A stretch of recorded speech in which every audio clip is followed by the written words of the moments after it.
प्रधान पद की उम्मीदवार सोनू तोमर से चुनाव को लेकर हुई अहम मुद्दों पर खास बातचीत। फर्स्ट ऑफ ऑल हमारे चैनल में आपका वेलकम है। आप हमें अपना कीमती समय दे रहे हैं, उसके लिए आपका बहुत बहुत धन्यवाद। जी, मैं और मेरे दर्शक एक बार आपका परिचय जानना चाहेंगे और इस समय हम लोग कहाँ पर स्थित हैं उसके बारे में। जी, मेरा नाम सोनू तोमर जी और मैं ग्राम गैली जरौली जी आपके उत्तर प्रदेश मंत्री से। जी प्रधान पद के जो मेरे पिताजी हैं वो प्रधान पद के उम्मीदवार हैं इस बार। जी बिल्कुल। चुनाव में। कहीं ना कहीं हम लोग ग्राउंड पे रहते हैं और लोगों से बातचीत भी करते हैं। आपके जो भी गांव लगते हैं पंचायत में, सभी गांव में आना जाना रहता है हम लोगों का। तो कहीं ना कहीं जब हम लोग ग्राउंड पे पहुंचे, लोगों से बातचीत की, तो कहीं ना कहीं आप चर्चाओं में हैं। दूसरा, लोगों का कहना भी है कि भाई आप प्रधान पद के उम्मीदवार हैं। तो जानना चाहेंगे, जो आप चुनाव की तैयारियां कर रहे हैं, तो क्या उद्देश्य से लेके आप चुनाव की तैयारियां कर रहे हैं? देखिए भैया, उद्देश्य तो ग्रामीण जो लोग हैं, हमारे स्टॉप ग्रामवासी ग्राम के लोग हैं, उनकी सारी बुनियादी जो ज़रूरतें जो होती हैं, उनका गांव में जो साफ़ सफाई स्वच्छता का, ये सारी चीज़ें देखते हुए और जो ज़रूरतमंद लोग हैं उनके लिए काम करने का आगे का प्रयास यही रहना चाहिए। बिल्कुल। लगभग कितने गांव लगते हैं आपकी पंचायत में? हमारी पंचायत में 2 गांव गैली जरौली और एक छोटा सा नगरा है जी। रामनगर करके, जिसमें वोटिंग ज़्यादा नहीं, 100-150 लोगों की वोटिंग ओके।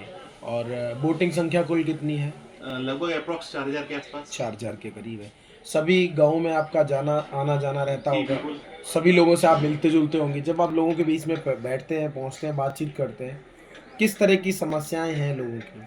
लोगों की बेसिकली समस्याएं जो हैं वो ज़रूरतमंद लोगों के लिए, वही जो गरीब है उनको कुछ नहीं मिलता है, जो रईस हैं जो उनके पास ऑलरेडी पहले से है, उन लोगों को जो वर्तमान में है वो करते हैं, देखते हैं। मतलब गरीबों के लिए, जिनको होना चाहिए उनके लिए कुछ नहीं होता एक तरीके से। जी। समस्या है ये। कहीं ना कहीं अगर आपको आपके पंचायत वासियों का, ग्राम वासियों का अगर आपको सहयोग मिलता है, तो जो भी समस्याएं हैं किस तरीके से उनका समाधान करेंगे आप? प्रयास पूरा रहेगा सभी लोगों के साथ मिलकर के, ग्रामीण लोगों के साथ मिलकर के, कदम से कदम मिला करके जो अच्छे से अच्छा कार्य हो सकते हो करने का प्रयास करेंगे। बिल्कुल। अगर हम बात करें सामाजिक कार्यों की, कहीं ना कहीं आपकी पंचायत में कई ऐसे कार्य हैं जो सामाजिक कार्यों में आते हैं। जैसे आपकी पंचायत में किसी गरीब कन्या का विवाह है, या विधवा पेंशन है, वृद्धावस्था पेंशन है, या विकलांग पेंशन है, और कई ऐसे कार्य होते हैं। बहुत ज़्यादा गरीब तबके के लोग होते हैं। तो इसमें अभी तक आपने किस तरह की भूमिका निभाई है पर्सनली तौर पे? जी, पर्सनली जो है ज़रूरतमंद उन लोगों के, मैंने विकलांग वाले जो है पेंशन वाला, विधवा पेंशन के ये कार्य कराए हैं और काफ़ी लोगों को ये इसमें मदद भी दिलाई है। जी और कुछ लोगों के आवास के लिए भी अप्लाई कराया हुआ है जो जी। प्रधानमंत्री से। और जो लोग हैं, कुछ ग्रामीण जो युवा हैं, वो उनका रोजगार के लिए भी मैंने एमएसएमई के थ्रू काम कराया है कुछ बिल्कुल। लोगों का। ओके। कहीं ना कहीं आपने देखा होगा, चुनाव जो है 5 साल में एक बार आता है और कई प्रत्याशी निकल के आते हैं।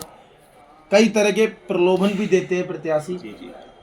जो वोटर होते हैं, जो मतदाता होते हैं, कहीं ना कहीं वो होते हैं कि हमने, उनको ये आइडिया नहीं बन पाता कि हमने किस तरह के प्रत्याशी को चुनना चाहिए।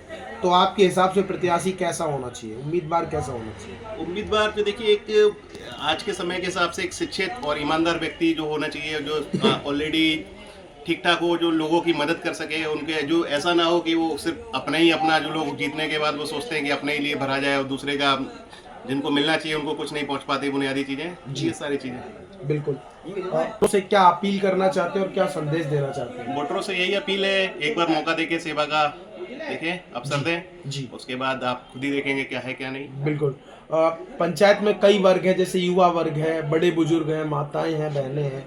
किस तरीके से आपने सभी वर्गों के लिए क्या थिंकिंग बना रखी है? किस तरीके से चीज़ों को मैनेज करके चलेंगे अब अगर सपोर्ट सहयोग मिलता है आपको लोगों का? अब युवाओं के साथ में, युवाओं के उनके रोजगार के प्रति जो मदद हो सकती है वो करना चाहिए। बड़े बुजुर्गों की पेंशन वगैरह है जो उनको समय से मिले, जी। और ग्राम की जो साफ सफाई की जो चीज़ें हैं, जो ये सारी चीज़ों को देख करके, और जो आवश्यक कार्य, जो बेटियों की शादी वगैरह है उनमें उनको, जो गरीब बच्ची हैं उनको योगदान, सरकारी जो लाभ मिलते हैं वो उनको पहुंचने चाहिए उनके पास तक। बिल्कुल।